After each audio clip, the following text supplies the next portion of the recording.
Tēnā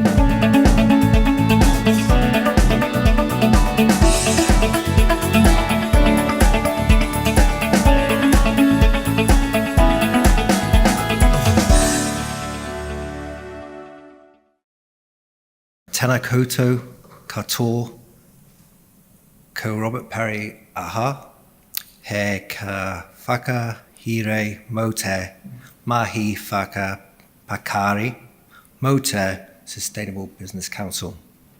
Kia ora everybody, my name is Robert Perry. I'm the Sustainable Leadership Manager at SBC.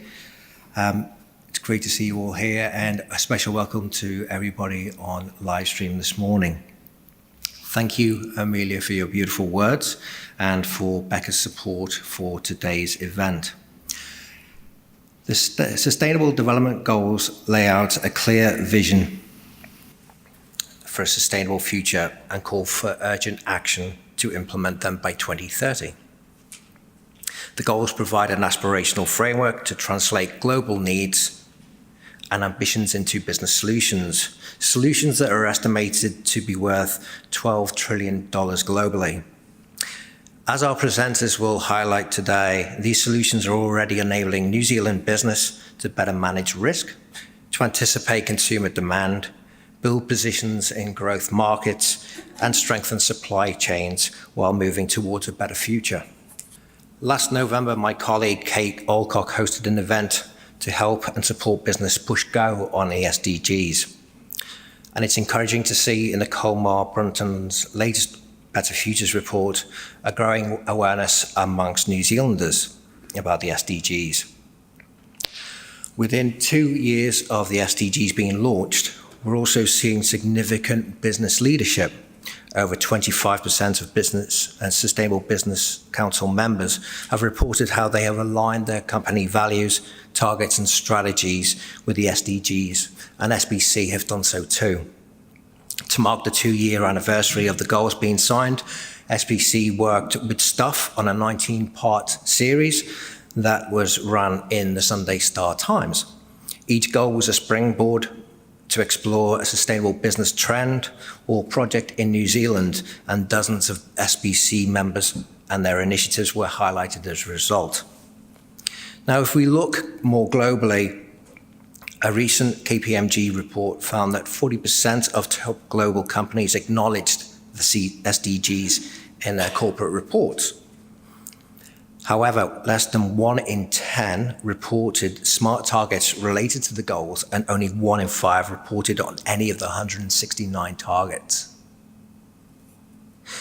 While 3/4 of the companies that do report on the SDGs discuss their impact on the goals, reporting can be unbalanced, with most companies discussing solely on their positive impacts. So these insights really reinforce some of the feedback from our members, what our members are telling us, that moving beyond mapping is not easy. Not only is it difficult to navigate the 17 goals and the 169 targets, and also then the challenge of making them relevant and meaningful to your staff, colleagues, and customers. Members are also looking at how best to measure their impact and reporting their contribution at a national level, again at a time when those national priorities are still not yet clear and still in progress. So I am really pleased to be joined by Philip Towler from MFAT, who will outline the voluntary national reporting process and how business will be able to engage. He will also kindly outline the roles the various government agencies are going to be playing and have continued to play on the SDGs. We are also joined by Lisa Martin from Sanford, Kate Beddow from Beca, and Caroline Thaland from Christchurch International Airport. Welcome. They will share their insights, progress and approaches to implement the SDGs in their own organisations.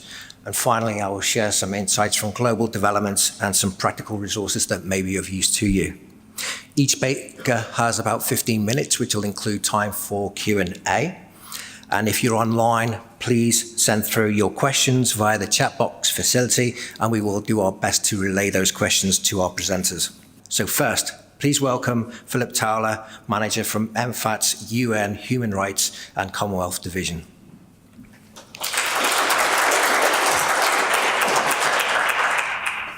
Kia ora, good morning. Really happy to be here. I'd like to thank Rob and Amelia and SBC for this event. Just here, as Rob mentioned, to speak a little bit about our role in relation to the SDGs. I guess my own division in MFAT is responsible for UN and human rights Commonwealth issues. So I guess we have a direct interest in terms of the SDGs having been agreed in a UN format. So we are working closely with a number of colleagues around our ministry, but also with a number of other agencies, as I'll mention in a little while. So as you all know, New Zealand joined 192 other countries in agreeing to the SDGs in September 2015. They serve as a global action plan for ending poverty, promoting peace and prosperity, and protecting the planet through the 17 SDGs and 169 targets. They are non-binding, but they apply to all countries, both developed and developing. New Zealand does have a strong domestic and international focus on sustainable development. This is well aligned with the intent of the 2030 agenda, including the SDGs, but hasn't really been framed in terms of the SDGs so far. I was with the Prime Minister when she went to New York a couple of months ago, and she made a couple of statements where she referenced the SDGs, and she said that she's not keen to run a tick-the-box exercise on the SDGs, but she did say that New Zealand is trying to do something that no other country has done yet, and that is to use indicators like the SDGs and embed them in everything the government is doing. This means that rather than measuring success purely in economic terms, like GDP growth, the government is establishing new ways to measure progress much more broadly. There are two key initiatives that I'll mention which are SDG relevant. The first is Treasury's Living Standards Framework, and the second is the work being done by Statistics New Zealand on indicators Aotearoa New Zealand. The Living Standards Framework is focused on making decisions about policy and resources based on assessments of well-being. And the Stats New Zealand work, which has involved consultation with the public over the last few months, is about establishing a comprehensive new set of indicators to measure well-being in economic, cultural, social, and environmental terms. They'll finish this work by early next year. So with these tools, we are hoping to be able to deliver and monitor sustainable development in New Zealand much better, including in relation to the SDGs. And as part of signing up to the SDGs, New Zealand is expected to present a voluntary national review, or VNR, to the UN twice by 2030. Our first VNR will be in July next year, 2019. This is effectively a progress report on New Zealand's implementation of the SDGs. It'll involve preparation of a written report and a presentation at the UN. The UN has provided suggested guidelines for the VNRs, but it's really up to countries to determine their own format and content of the VNRs, and they vary widely and wildly. The VNR is an opportunity to tell New Zealand's own story, to set out our priorities, successes, and challenges. And we're currently in the process of seeking approval from government on our approach to the VNR. That is what the report will look like and its scope. We're hoping to get Cabinet approval in the next few weeks on that. But we expect New Zealand's VNR to explain how the SDGs are going to be embedded into domestic policy through the Living Standards Framework and indicators Aotearoa New Zealand. And we plan to cover each of the 17 SDGs, summarising how we think we are doing under each goal and areas where there are major gaps or challenges. We have government agency leads for each goal, and they'll be responsible for liaising with relevant agencies and other stakeholders in their sectors. In addition, we're planning to have a limited number of more detailed case studies on issues or areas of special interest. Now, the timeframe for doing this VNR will be very compressed and is quite tight. Most of the work will take place between January and May next year, with Cabinet approving the final VNR in May. The Ministry of Foreign Affairs and Trade will play the overall coordinating role. So we'll be working closely with other agencies who will provide much of the content. The content that MFAT will provide will relate to New Zealand's international contribution to the SDGs through the aid program and through things such as trade negotiations, climate change negotiations. We'll continue to work in an interagency format. We have an informal working group in Wellington of all the agencies with an interest in the SDGs, which is pretty much every agency. And we're planning to work through an existing steering group of deputy chief executives of some of the key agencies, including Treasury, Stats, the Department of Prime Minister and Cabinet, Ministry for Social Development, and Ministry for Environment, MB, and a few others. We're also planning to set up a stakeholder reference group to provide advice on the VNR process and content, and we're hoping to include reps from business, academia, and civil society in that. Now, on the question of how businesses can engage in the VNR process, subject to approval from Cabinet, which we hope will come very soon, we see the main channels for business to engage on the VNR will be through, because firstly, the lead agencies for SDGs using their existing consultation processes. And we can provide a list of those agencies and contact points quite soon, maybe through SBC, Rob. Then secondly, the stakeholder reference group, we are wanting business representation on that. So again, would be looking for nominations for a representative for that. Thirdly is the option of the case studies. There won't be a large number, but there will be opportunities, and we will be very open to ideas on those. And then I guess lastly, we are planning a public consultation process that'll be relatively narrow, I think, but probably around March next year, where we'll open up the draft report for public comment. So to conclude, we would see this first VNR as a relatively high-level, scene-setting statement of New Zealand's approach to sustainable development. The format we use for this first VNR won't be binding on the second VNR, which will happen at some point over the next 10 years. We see it as having an international audience, but also very importantly, a strong domestic audience in New Zealand. And we're hoping that through this VNR process, that we'll be able to establish a much clearer platform and plan for New Zealand's wider efforts, trying to incorporate all stakeholders in that and using this as a platform that we can keep building on. And we think that'll provide helpful context and be useful input into the SDG Summit that'll be hosted by AUT and Auckland Uni next year in September. So I think that's about it, but you're very keen to work closely with SBC and others on this process, and be very happy to try to answer any questions. Thank you.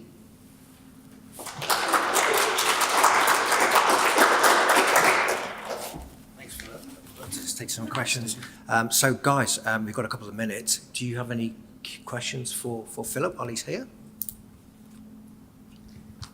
So the wellbeing budget, which is supposed to be first time next year, is that going to incorporate the SDGs somehow? In regards So is it about the wellbeing budget? Yeah.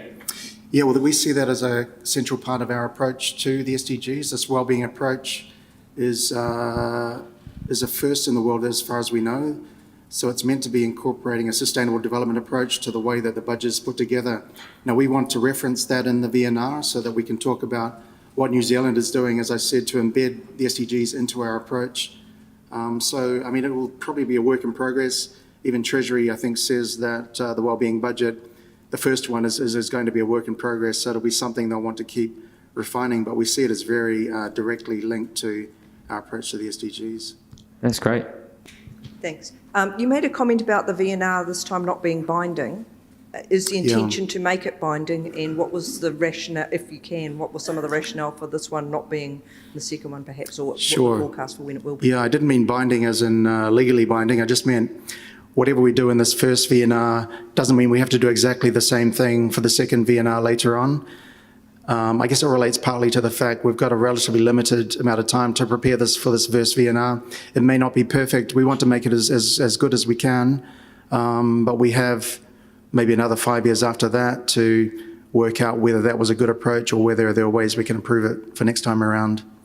It's really, I guess it's a bit of a report. It's a bit of a snapshot of where we are at this point next year, and we'll I guess, use the period after that to work out whether that's the best approach or whether we take a different approach second time around. With the change in that sort of reporting process with the VNR and also the living standards framework and the wellbeing budget, I mean, that's different ways of processing decisions and communicating information or performance. But how do you see the sort of policy changes coming as a result of using those approaches that will actually begin to get different results? Yeah, that's a tough one for me to answer. I guess the domestic agencies like Treasury, MB, MSD, and all the others will have, I guess, a better sense of what the specific impact is going to be within their particular departments. We're trying, I guess, as MFAT to improve the way this is all being coordinated under the sort of SDG framework, but the wellbeing approach and Treasury's living standards framework will determine how these big sort of domestic policy questions are dealt with. So it's probably too early to say exactly how that's all going to work. And sitting in MFAT, I'm not that well placed to be able to comment on the detail of how that is going to work. But it is a pretty significant a change in the way that decisions are going to be taken. So the work that Stats is doing to establish these indicators that will measure progress in a whole lot of different ways, much more broadly, will then feed into the way that decisions are taken about how budgets are put together and what policy decisions are taken, so that the idea is that you've got a better benchmark of where things are at, and then you have an idea of where you want to get to, informed by the SDGs, but also informed by the very closely related government's domestic priorities. The government's already been talking about, poverty, child poverty, housing, climate change, regional development. These are all directly relevant to the SDGs, but are being, I guess, expressed in New Zealand in a way that the government feels is relevant to the context here. The way it's being approached, I think, is directly relevant to the SDGs, but the SDGs won't necessarily drive the whole process from here on. As I said, it'll be a work in progress, and the approach is still being developed at the moment. And the first wellbeing budget, I think, will be a bit of a test case and something to be improved as we go on. Hey, we will probably just call a close on the questions right now, just to make sure that we're still on time.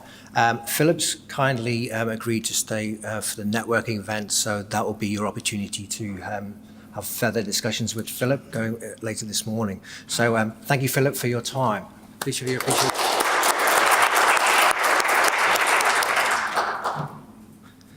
Okay, so I'm really pleased to have with us this morning Lisa Martin, GM for Sustainability at Sanford, who will outline how Sanford have already been moving beyond mapping. Lisa.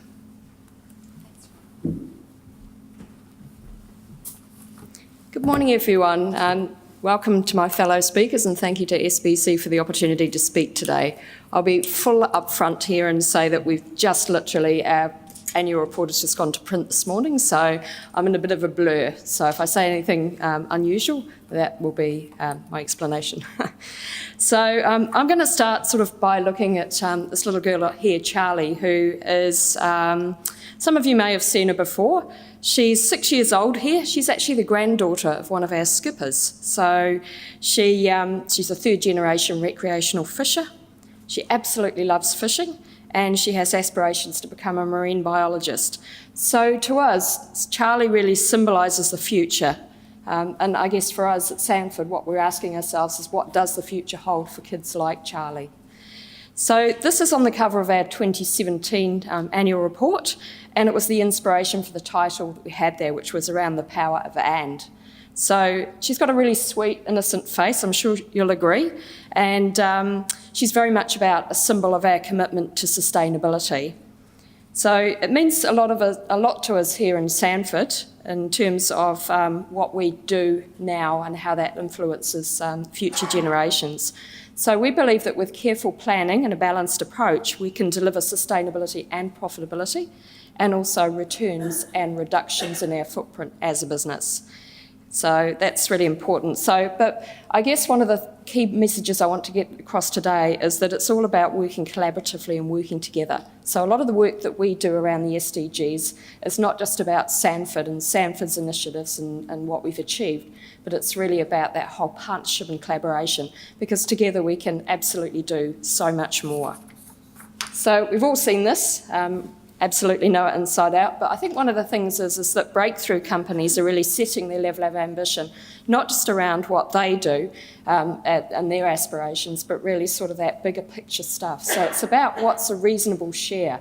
And if we think about in climate action, for example, and something like the science-based targets, it's really all about working out what our positioning is there and really what contribution we each need to be making, not about what resources we necessarily have available. It's definitely a balancing act, but it's really important that we look at it both ways.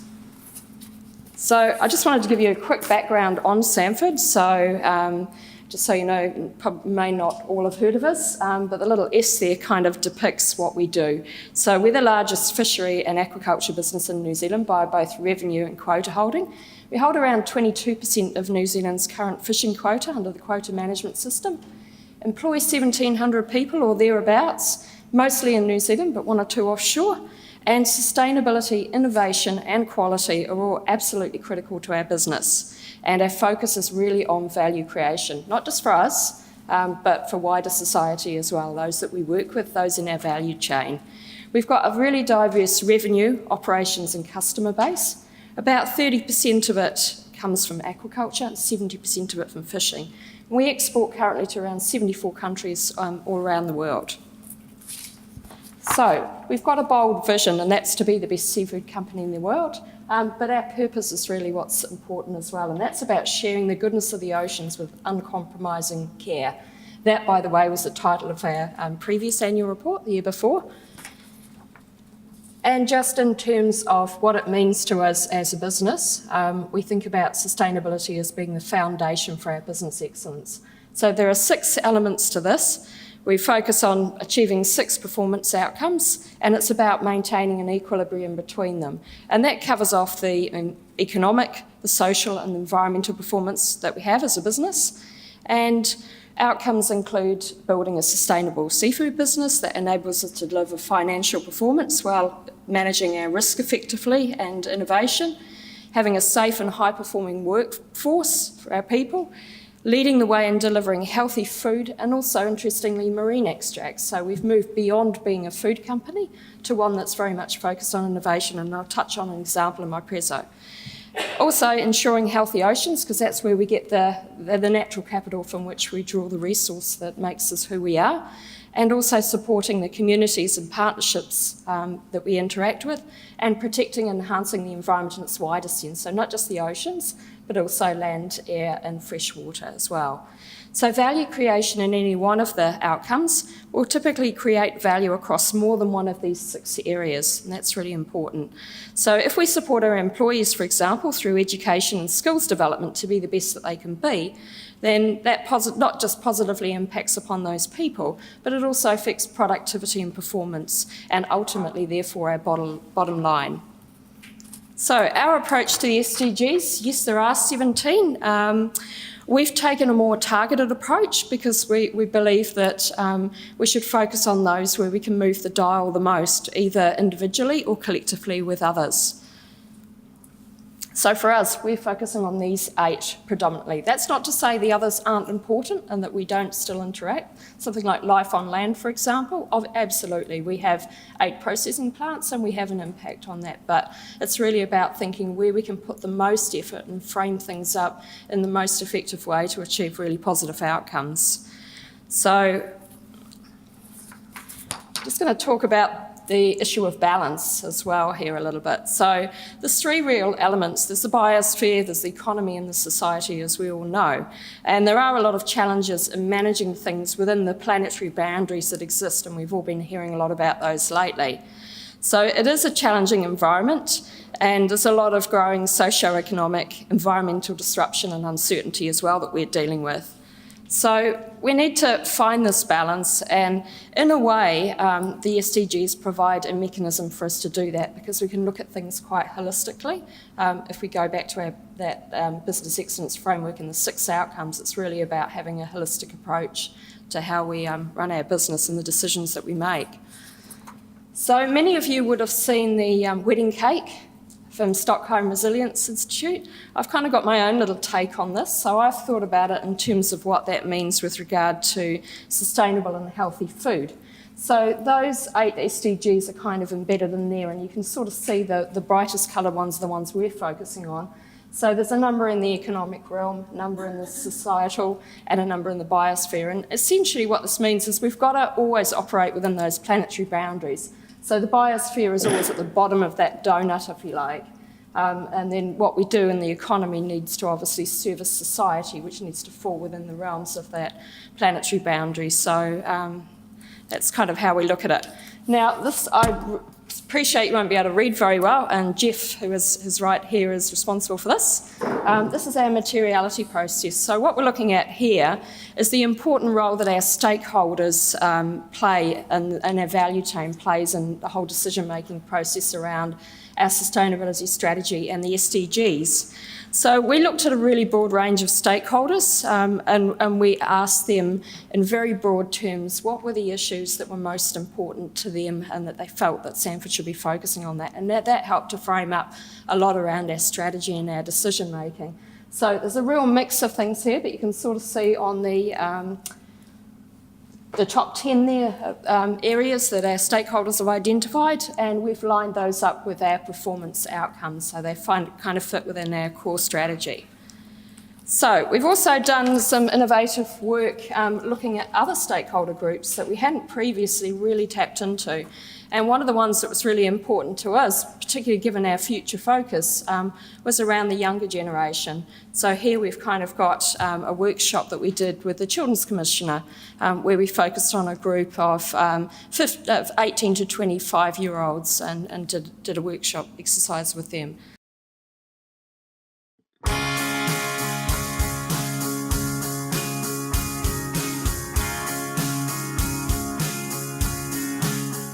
The youth may only be 25% of the world's population, but we are 100% the future. And so to sustain the future, you need to hear us out. It's absolutely imperative that when we're developing up our strategy and we're thinking about how we, as a company, we're going to frame things going forward, that we recognise their needs, not just our own perspectives.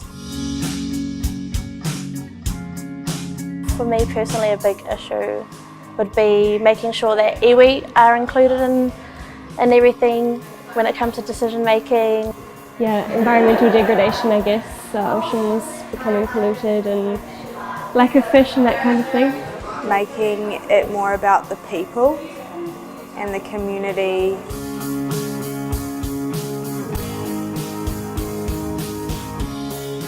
Young people today want fulfillment and it's very values-based, and a lot about that, as we've heard today, is about care for the environment, care for the communities they live in. There's something here we've got to think through, something to change. What Sanfords have done, I think, in some senses, is a blueprint for corporate New Zealand. I mean, we must not miss out on the voices of nearly a quarter of the population. And we're going to be the richer for it and the better for it. To come in and actually be listened to by the CEO of such a big company was really quite impressive. I actually felt really valued as a 20-year-old student, that was my highlight from today. Really cherish the environment that we have in New Zealand, because it's really valuable and none of this can exist without that. Don't forget about the little guy at the very bottom, and enable him as much as you can. That's what I would say.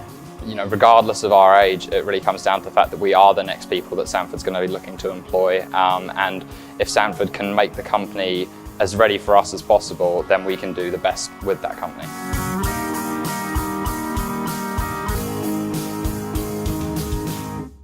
But really one of the things that really came out of that from the Children's Commissioner was that in some senses it was a real blueprint for corporate New Zealand in terms of how we'd approach that. And it was really impactful, and what it really told us was that Being a purpose-driven or values-based business was really what the younger generation were all about. That's what was important to them. So aspects like profitability, sure, they could understand that if we weren't economically viable, then we weren't going to be able to operate. But by the same token, for them, it was all about that side of things. And I think that was a little bit of an eye-opener for some of our exec to sort of hear that firsthand. And it was really a really worthwhile exercise, to be perfectly honest with you. It was, I think the youth really enjoyed it because they felt that they were being heard. And it was really great opportunity. So we were very careful about who we selected for it.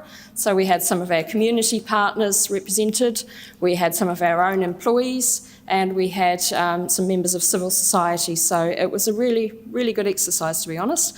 Now this is just showing, I realise you won't be able to read this too well, but this is taking those 6 performance outcomes, thinking about our material issues and where they sit in relation to those performance outcomes, and then aligning the key SDGs that apply to those.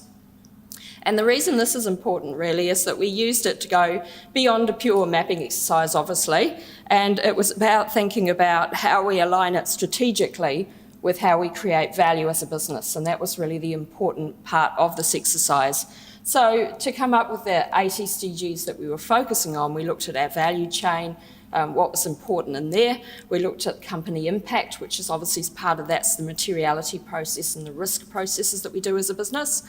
We looked at our stakeholders and really what was important to them, and business opportunities as well, and I'll touch upon that very quickly in a minute. So integrated reporting is an important part of this because it's really about that integrated thinking that kind of sits behind all of this process with the SDGs, and that's all about something around balance. So what we've done here, and I appreciate this is going to be hard to read, but the point of this is really we've taken the 6 outcome areas, we've looked at the SDGs that apply most to them, we've looked at what that means in terms of our strategy development, we've looked at it in terms of our targets, both current and future targets. And in many respects, that's helped us to sort of push the boundaries further than we might otherwise have done. So the SDGs have been a really good frame of reference from that perspective. We've also drawn on benchmarking overseas. So in our industry, for example, there's a seafood sustainability index, and that was quite an interesting exercise when we looked at that. Some of the SDGs that we felt were more relevant hadn't come through so much in the exercise. So what that told me is that you really need to customise it to your own business, your own industry, your own context. So there isn't a recipe book for this. You can't just take something off the shelf and just apply it. It really does need to be customised. So I've talked a little bit about partnerships, and just really quickly, some of the areas that we focus on, for example, are around our community partnerships, the work that we do globally around oceans management. As I mentioned, we might be small, but we do have quite a global footprint, if you like, so that's an area we actively work in. The Aotea Circle, the Sustainable Wealth Creation Initiative, and some of the innovation projects as well, and the work that we've done around the SDGs and workshopping it with other businesses as well. So one of the interesting things that we've done recently is working with Plant and Food and Revolution Fibres. We've actually been able to take something, the hoki skins, for example, which were a really low value byproduct of what we do as a seafood industry. And they've basically been able to weave them into nanofibres, and actually they're really collagen rich and provides a really good partnership that we've been able to develop, around face masks that you literally put on. So I'm not sure if this video is going to work. Will this one work? If you had to guess what this is, you probably wouldn't say it's a nanofibre made from fish skins. But that's exactly what it is. A nanofibre tissue that dissolves completely, delivering collagen deep inside the skin. And testing has shown it can reduce facial wrinkles by more than 30%. We'll get to that, but first we need to start here, with fresh fish caught by Sanford, New Zealand's biggest and oldest seafood company. Well, at Sanford we're trying to be the best seafood company that we can be. The best seafood company in the world is our ultimate goal, and this is part of a drive to utilise as much of the raw materials as we have available to us, part of a wider extracts program. Yeah, science is a big part of what we're trying to do at Sanford now, particularly trying to utilise our fish stocks better and in a more sustainable manner. So that's taking a lot of our waste and byproducts and putting them to better use. The process of putting them to better use starts here. This is Plant and Food in Nelson, where scientists have developed the technology to extract the collagen from the fish skins. Collagen is a structural protein. 30% of our dry body weight is collagen.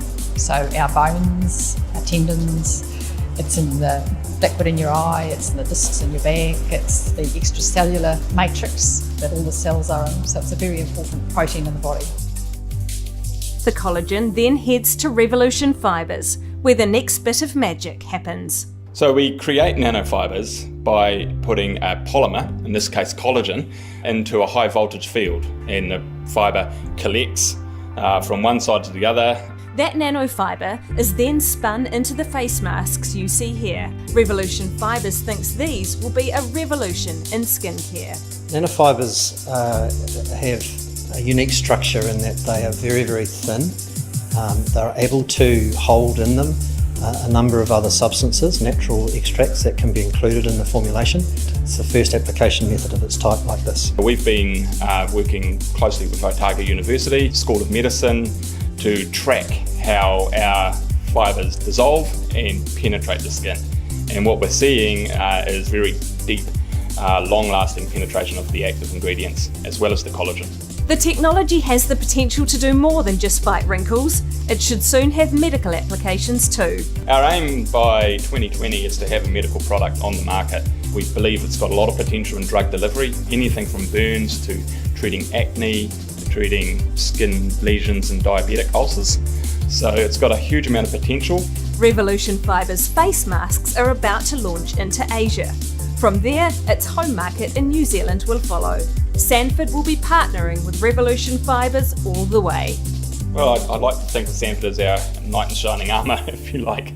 They really came to us when we were in quite a bind. We needed a big scale up. There wasn't the market there, so we needed a company that could share the vision of where this technology could go. They took the R&D and they turned it into a manufacturing process very quickly, very professionally, and they've just been great partners.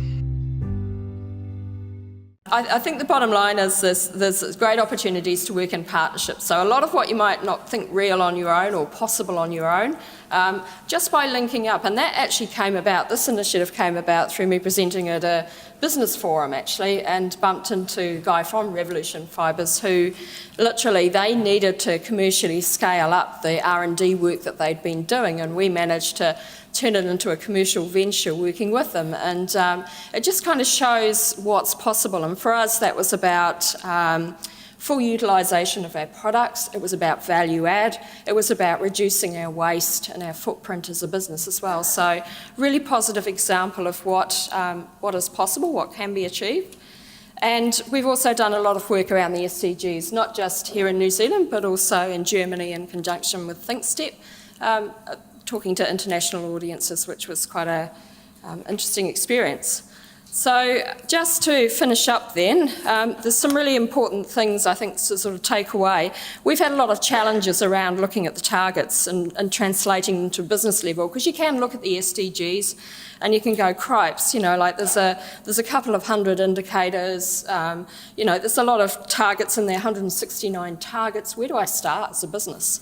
And I guess from our point of view, it's really about sort of focusing on what's important to you as a business, so not taking the recipe book approach, but really looking at your own business, talking to your stakeholders and understanding what's important to yourselves and your value chain. The thing is, the goals aren't mutually exclusive. So I've talked about the 8 that we've predominantly focused on out of those 17, but we totally recognise that they're not mutually exclusive. So everything we do in the sustainability front is really about being quite holistic with our thinking. And as I say, there's that balance issue as well. And the importance really of developing that sort of collaboration with others, I don't think can be understated. So what does it do for us? Aligning our strategy with the SDGs has been really worthwhile, but we know that we've still got a lot more to do. Like we're not there yet by any stretch of the imagination. And while it's an honour to come and talk to you today, I'm probably in the same boat as a lot of other people here, where you know we do have a lot to do.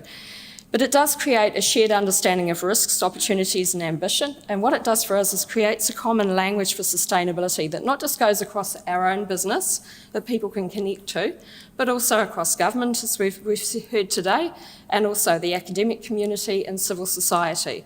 So looking at the 17 goals can be quite daunting. So our approach of taking a more targeted framework has been a good way to go for us, for sure. But to find context, we really needed to map our value chain, and this helped us to think more broadly about what our sphere of influence was. For example, what suppliers are doing in terms of things like plastic packaging can become really important in terms of our overall journey and our overall targets around things like plastic reduction, for example. And sometimes, you know, in the value chain, goals come up multiple times, and I think that's probably a good example of where focusing on those particular goals will enable you to optimise the impact that you have, if you like. So we've got a strong focus, as I mentioned, on integrated reporting, and the goals for us have been really complementary to the whole GRI, and we use them to help us track our performance and to fit in with the integrated reporting framework. As I mentioned, partnerships are absolutely essential to help us to then work at the scale and at the pace that we want to enable us to contribute most to those goals. So that's probably the message that I would leave you with, is the importance of collaboration and looking for those partnerships, because a lot of the projects and initiatives that we get involved in, if we were to do them just on our own, we'd have nothing like the impact. So that becomes really important. It doesn't have to be just within your own industry. It can be, you know, cross-sectoral, absolutely, as we've seen in many contexts recently with all of us that work in the sustainability field. It's sort of becoming more and more prevalent, which is great to see. Hey, just to let you know that Lisa's going to be around for the networking event later, so that's your time to give a lot of questions and more inquiry. But we've maybe just got time for one question right now, if anybody's got a burning question. Hi. I was just curious to know, once you've sort of established this framework and you've got kind of really good understanding of what's important to your business, how do you cascade that down to the decisions of individual people within your organisation who, I mean, that's where I really struggle. Yeah, I think for us, that business excellence framework that I described has become part of our core business strategy. So that was the primary mechanism by which we could do that, because it really is a part of every decision that we do make as a business. And I'm not saying that, you know, everything that we do will relate back to that business excellence framework, but that's certainly what we're aspiring to achieve, and we're on that journey, and that's working quite well. So I think having some commonality through is really helpful, so that something that, you know, those 6 performance outcomes that are important, all of our targets and all of our goals and all of our vision statements all kind of come back to that point, so there's a common connection. Thank you, Lisa. That's all right. That was fantastic. Okay, so remember, we've got time in networking for further questions, but with no further ado, can I warmly introduce you to Kate Beddoe, who is the Chief Risk Officer from Vector.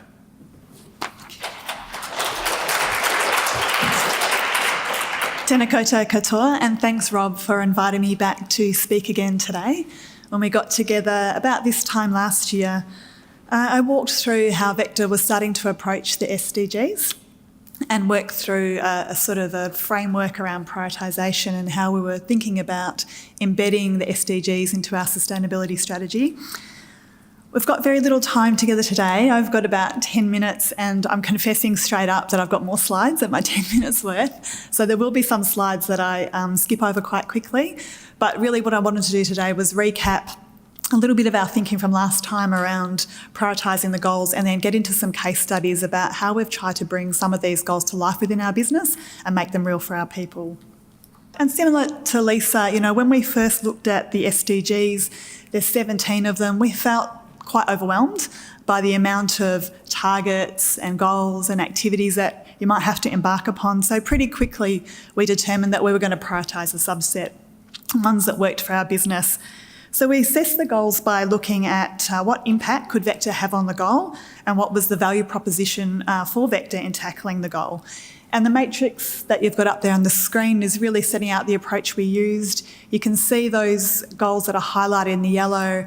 We call them the 6+1 goals that we focus on as a priority. The +1 being the partnership goal, because we see that, similar to what Lisa was just saying, see that as really essential that we have strong collaboration and partnership to enable us to achieve all the things that we'd like to in relation to the goals. Now, that's not to say that, again, I feel like I could say ditto to Lisa, but it's not to say that all the other goals aren't a priority or important for us. They are, but just in that context of what could we tackle first, we identified these key 7 goals. And for us, they fall into kind of 2 key themes.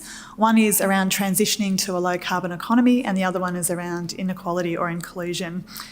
And as we mature our sustainability strategy, we are seeing other goals emerging as priorities, and I'll talk about that a little bit later on. This is one slide I'm going to skip over quite quickly, but I just will mention that in the context of alignment, we've found the framework of the SDGs and the 2030 timeframe really useful to adopt. So in the context of setting our own aspirational goals, we've aligned everything to 2030 in the first instance. So a good example of that is our net zero carbon by 2030 goal. And we've also used that 2030 timeframe in the context of some of the climate change modelling work that we have embarked upon. I'll talk about that in a minute, but using that 2030 again as a time horizon in our modelling has also been great for alignment. So it won't surprise you to see that one of our key goals is clean and affordable energy, given the sector that we work in. This is a picture of the Auckland Harbour Bridge. Hopefully you all recognise it, but it's lit up as part of the Vector Lights project. So this project is really all about demonstrating what is required to meet the SDGs, and in particular SDG 7. In part, really, this project is a statement that to make progress towards the SDGs will require us to think big and beyond our normal expectations of incremental change. While we can't claim really that the lights emerged as part of our thinking around the SDGs initially, because we already had the project on the table and had been in planning for quite a while, it really is a great example of the type of project that captures the intent of the SDGs. So this project is using a combination of solar, battery and peer-to-peer technology. We're able to power both the architectural lighting and a number of light shows from renewable, locally produced energy. The bridge has over 3 kilometres of LED pixels. That's 90,000 lights that have been installed.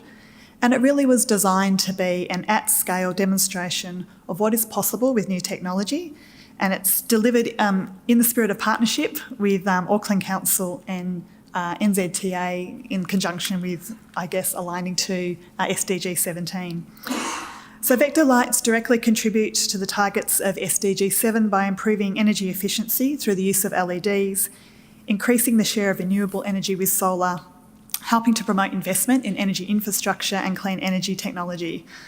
The light shows are highly visible to the public, and there is a waterfront kiosk that provides a live dashboard showcasing the solar energy that's generated and the battery storage being utilised, both charging and discharging. And the battery and solar panels are clearly visible to the public.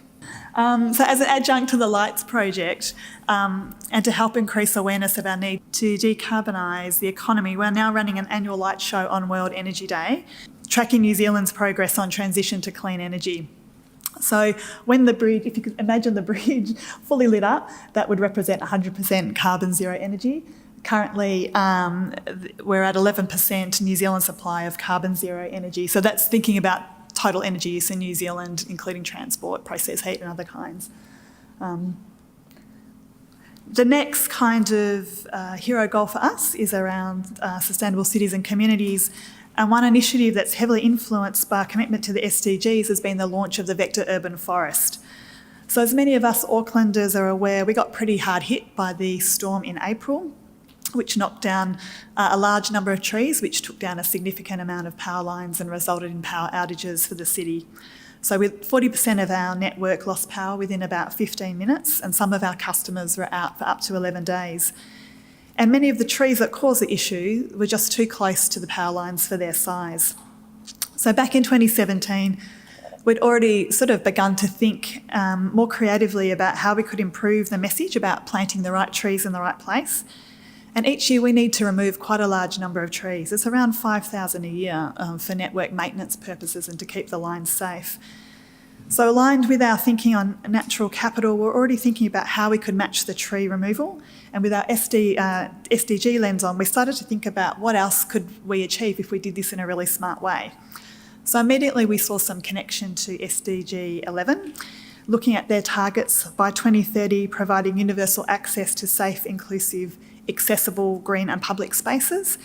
By 2030, reducing the adverse per capita environmental impacts of cities, and strengthening efforts to protect and safeguard the world's natural capital and natural heritage. So with these in mind, we quickly identified that there were areas in Auckland that were suffering from tree inequality, with lower areas of tree coverage than others.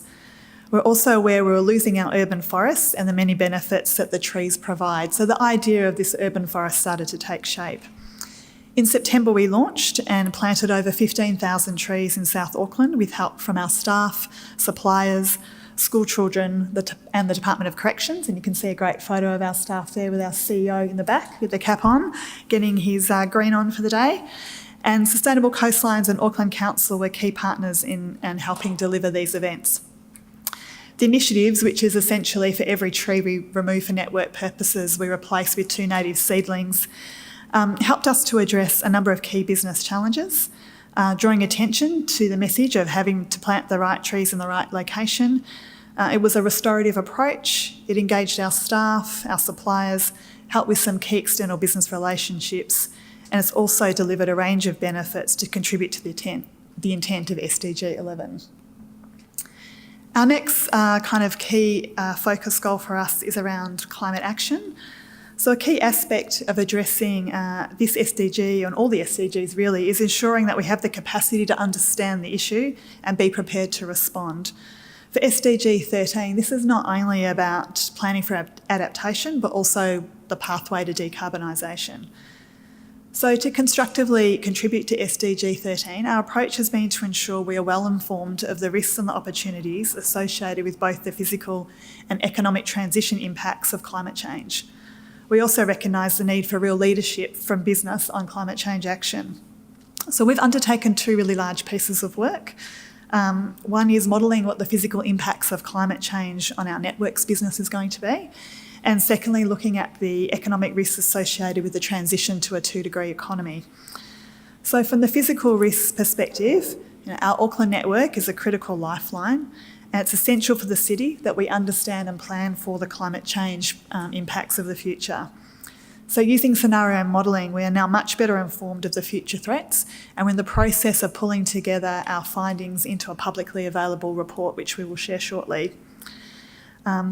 Within the business, it led to a range of initiatives, and particularly for our network teams, which have now incorporated a number of new actions into their asset management planning process.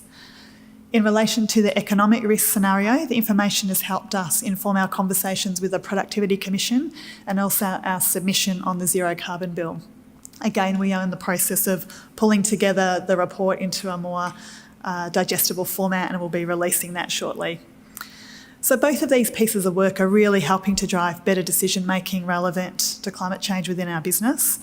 We're also using the TCFD, the Task Force on Climate-Related Financial Disclosures, to guide our approach, and our reporting is now starting to reflect this. And for us now, reporting is moving beyond our annual report and reporting on climate action beyond just greenhouse gas emissions reporting. For the first year this year, we've embarked upon the CDP process. So that's the Carbon Disclosure Project, and that's been really valuable for us. It's provided us with a very comprehensive baseline for our carbon reporting and allowed us to much better understand where our gaps are going forward. In terms of leadership, we have built on our commitment to net zero by 2030 by being one of the founding members of the Climate Leaders Coalition, an initiative I hope you all know because it's been led by SBC and Abby in particular, with over 60 organisations now being part of that coalition. Other countries around the world are looking to this as a great example of private sector's role in climate action. Last year, we also partnered with the University of Auckland in their first Climathon in 2017, providing people with the opportunity to come together to create solutions that can solve some of the biggest climate issues that we have facing us today. Just quickly, I want to touch on a couple of milestones that we've achieved on our inequality journey. So clearly from that photo you can see that we are Rainbow Tick accredited, but over the last 12 months we have hit a number of things that we're really proud of. So we're the first large corporate, and I think still currently only, thanks Rob, the only large corporate to be an accredited living wage employer, meaning all our employees are paid no less than $20.55 an hour. We've also extended that commitment into our supply chains and been working with our suppliers to help bring their people up to living wage. And a really great example of that is we've just renegotiated our cleaning contract with our building, so now all our cleaners get paid living wage. More recently, as recent as last week, we've been the first company in New Zealand to be awarded the accessibility tick. So that's helping employers be part of the solution in creating a more accessible and inclusive country for people with disabilities. And about 12 months ago, we started on introducing annual pay equity audits. We've just conducted our second round of audits, and we now, as part of our remuneration process, hold an amount of funds aside each year to ensure that we can correct any issues that come out of that pay equity review. Lastly, one last example that's really hot off the press, one of our newest initiatives, which launched also last week, was a battery leaders group. So Vector's convened a battery leaders group aiming to find circular economy solutions for the batteries that are now becoming part of our energy value chain, which are powering anything from electric vehicles to the lights on the Harbour Bridge. This initiative aims to achieve sustainable management and efficient use of natural resources across the battery value chain. And in line with the SDGs, we're working with a whole range of partners to pull this piece of work together. The initial piece of work is going to be concentrated on looking around a product stewardship scheme for batteries, but I guess it started in the context of recognising that as we move into new technologies, we don't want to be end up with a pile of batteries, you know, like a tyre pile of the future that there's no solutions for. So that's a really important piece of work, not one of our original prioritised SDG goals, but as we adapt and mature our sustainability strategy, you know, SDG 12, responsible production and consumption, is quickly rising up the ranks. Quickly, just a few next steps. As like Lisa, we've got so much to do and so much more to learn. There's always 1,000 things in front of our minds as to what we want to achieve. Just in the context of the SDGs, a couple of things. We still need to do, are doing more detailed work on our targets. So we have our 2030 aspirations. We're in the process of nailing really detailed 1 year, 3 year, 5 year targets, which will translate into more tangible action at the business unit level, which I think you asked the question, how do you make this real for people in your business? So we're about setting some more detailed, tangible targets. And we're also continually reassessing our priorities. As I said, the Battery Leaders Group has thrown up some interesting questions for us around, okay, are there other goals here? And similar to what Lisa said, you know, when you tackle one goal, they're so interlinked, you're really tackling a whole range of goals at the same time. You know, on all the pictures that I put up there, you can see, you know, there's various goals that are hit by some of the initiatives that we're conducting in the business. I think I'm out of time looking at Rob, so I'm happy to take a couple of questions, or I'm also hanging around if you want to have a chat later.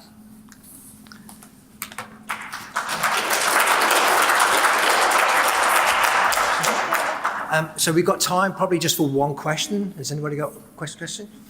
Kate at the back there. Hi, thanks, Kate. That was really, really interesting.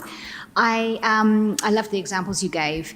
I think it's, and lots of people in this room will probably agree that it's quite relatively easy to retrofit the SDGs to your current strategy and materiality analysis. But how have you gone about engaging your executive to shift the dial so that the SDGs drive action?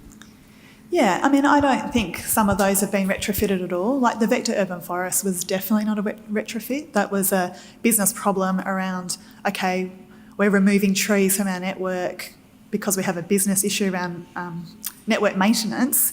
So how do we think about that and solve that in a totally different way to what we have done before? What we've done before was cut down trees. What we do now is restore. Yeah, so we had a bit of an education program in terms of, you know, with the executive team. So, you know, presenting the SDGs to them, engaging, it wasn't just the executives, it was a wider group of people in their business. So it's the whole education piece is key, so they have to have some understanding. I'm not saying they've got a perfect understanding, although I sit on the executive team, so we do have dialogue regularly at the exec table.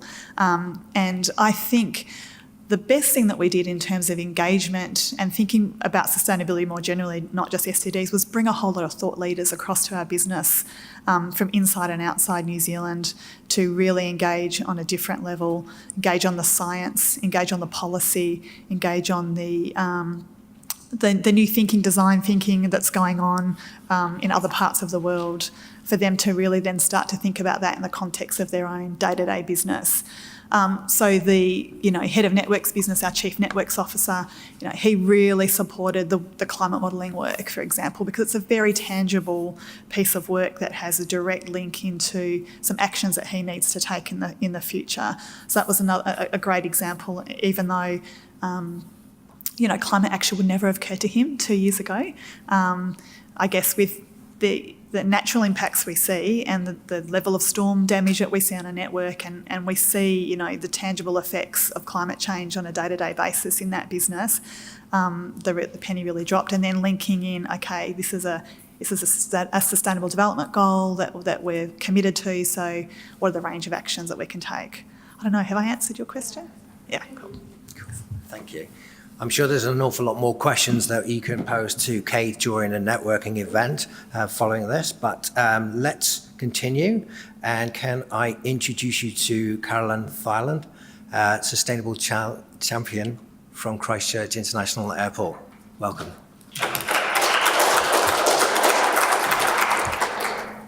Thank you very much, Rob, and thanks for having me here today. It's fantastic to be here to share our journey. So we have taken a slightly different approach, but just to begin with, I thought I'd just explain my role at the airport as well. So I'm in a fixed term role at Christchurch Airport. So I was brought in to introduce and implement the SDGs specifically as appropriate to Christchurch Airport, and most importantly to identify, foster and grow a culture of sustainability. So before starting the presentation as well, just due to the short time that we have here today, I don't know if you're all aware of all the work that Christchurch Airport is already doing on sustainability, but just to mention a couple of examples, such as ground-powered units, for example. So when the planes land at our airport, instead of running their auxiliary units and burning fossil fuels, basically being on the ground whilst they turn around the plane, they can now plug into the network in the airport, saving, I think it's over 3 tons of carbon per turnaround, carbon emissions per turnaround, which is amazing. EVs, our entire corporate fleet is EVs now. And we, of course, have our terminal heated and cooled by groundwater and electricity, which are some quite fantastic initiatives. So today, I would like to tell you about the SDGs and how we have been implementing them. So my focus is to create a culture of owned and embedded, a culture of sustainability, where rather than just one team or a person, a couple of people, depending on your organization, we have 5 people in our team at the airport, that it's the entire company that thinks about sustainability when making decisions. And we're not just looking at how they align with our strategy, although that's a great start, and that's what I'll explain in a moment as well. But we're also looking at using them, to what we focus on, and fundamentally to change the company to be more sustainable. Also, we're doing it bottom up, which is pretty much opposite of most other people, although there's some to some extent from the top and the bottom. So our CEO is already well on board with sustainability, which is fantastic, knowing we have the support from the top.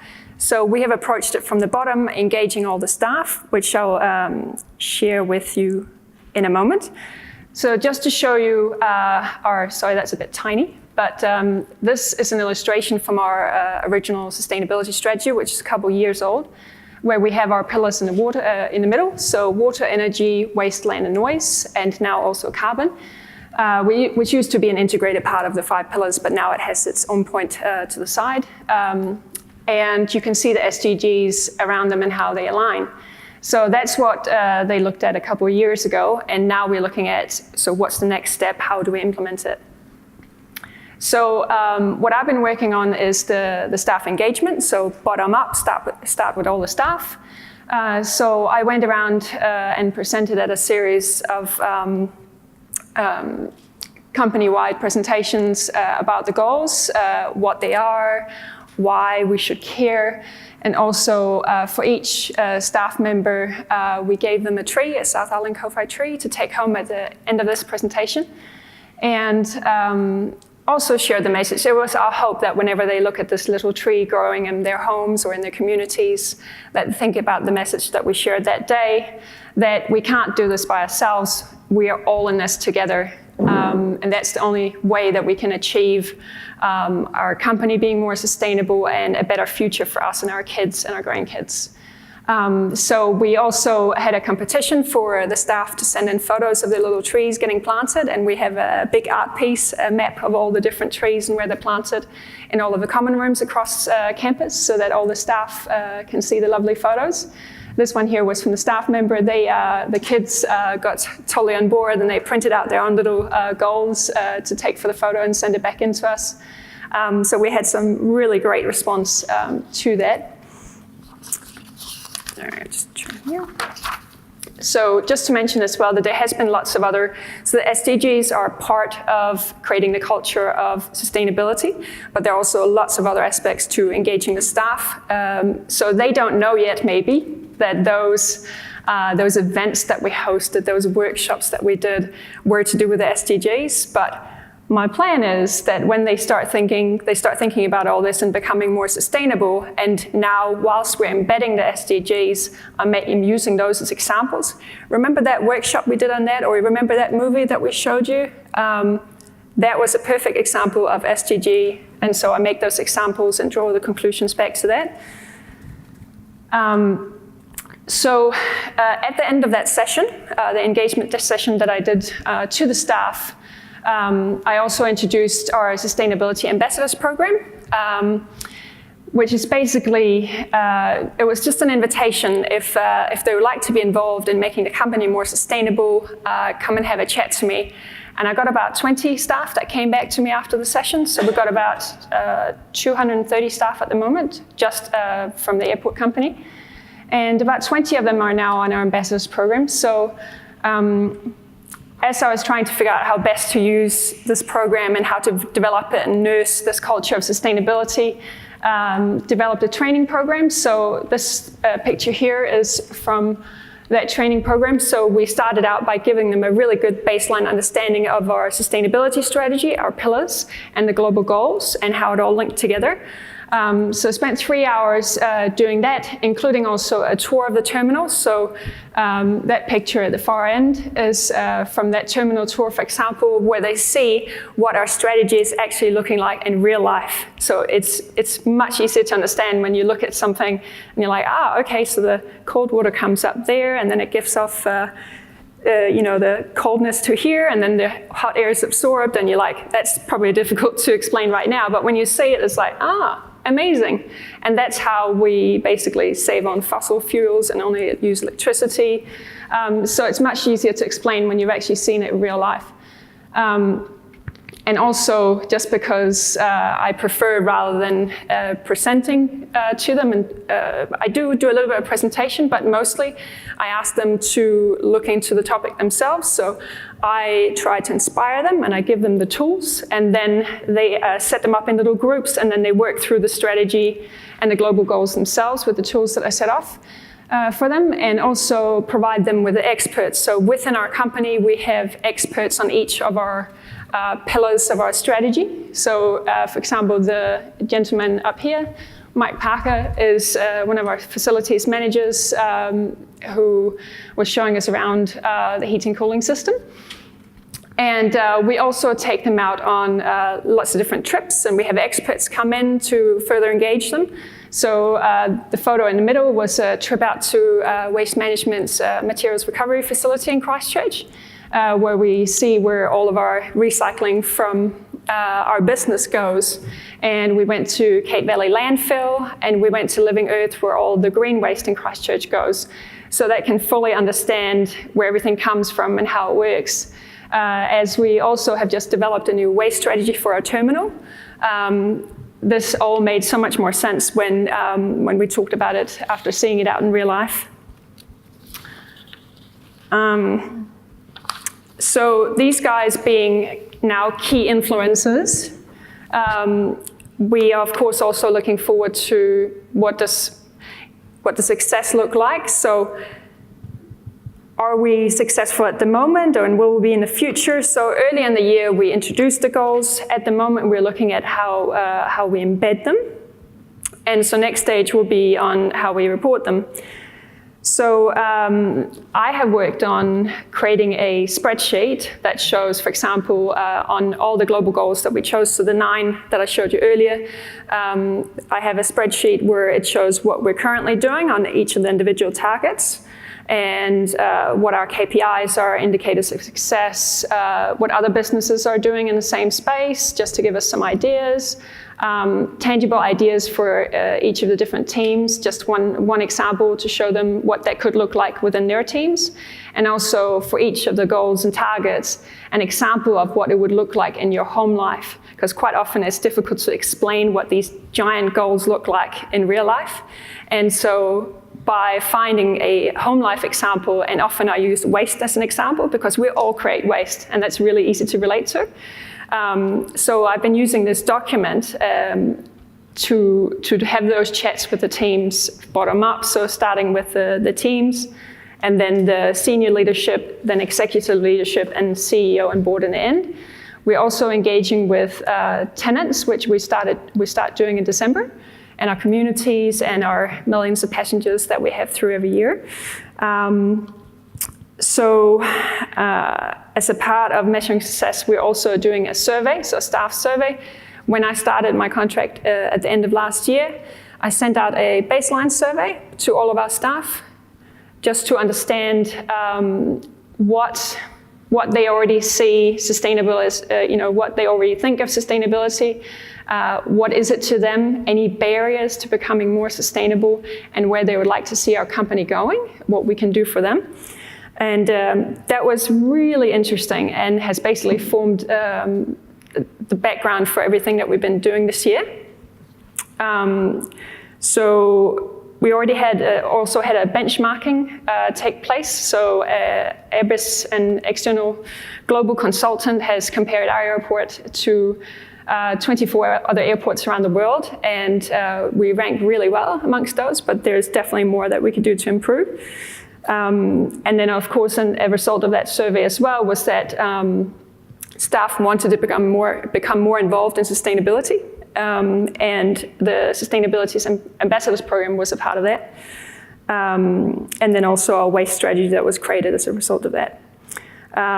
So early next year, we're planning on doing this survey was great, but as a baseline. So now we're going to do an annual survey as a sort of annual health check-in on sustainability. So a part of that will be as well measuring how successful we have been on the SDGs. So we'll do that early next year, which will be very interesting to see if all our hard work paid off. So I think that's me. Thank you very much.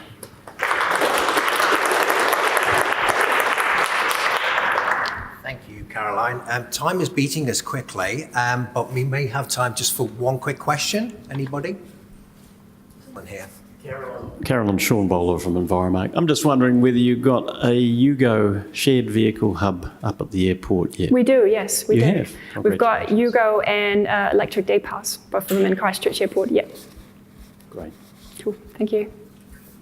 Thank you, Caroline. That's lovely. Okay, I said I was going to be really prompt with timekeeping.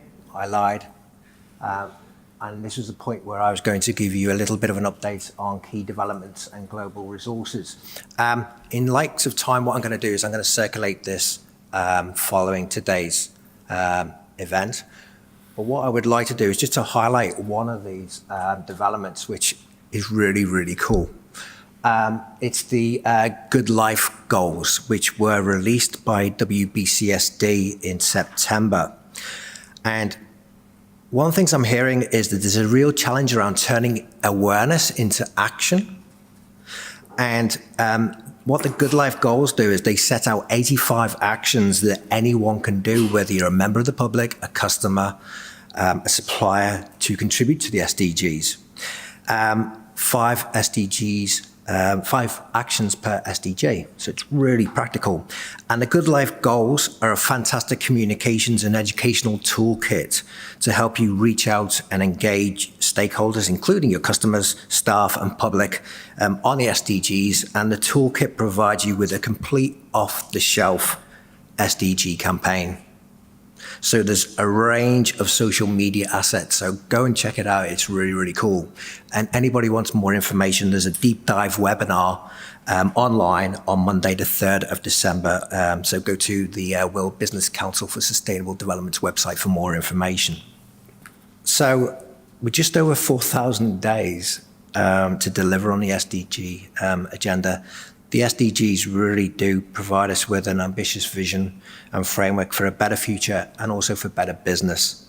While action and leadership abounds, there is no one size fits all, and there's still lots to do.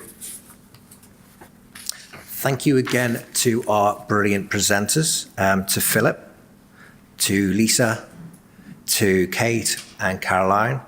Thank you for Beca for kindly hosting us, and can you please join me in showing them your appreciation.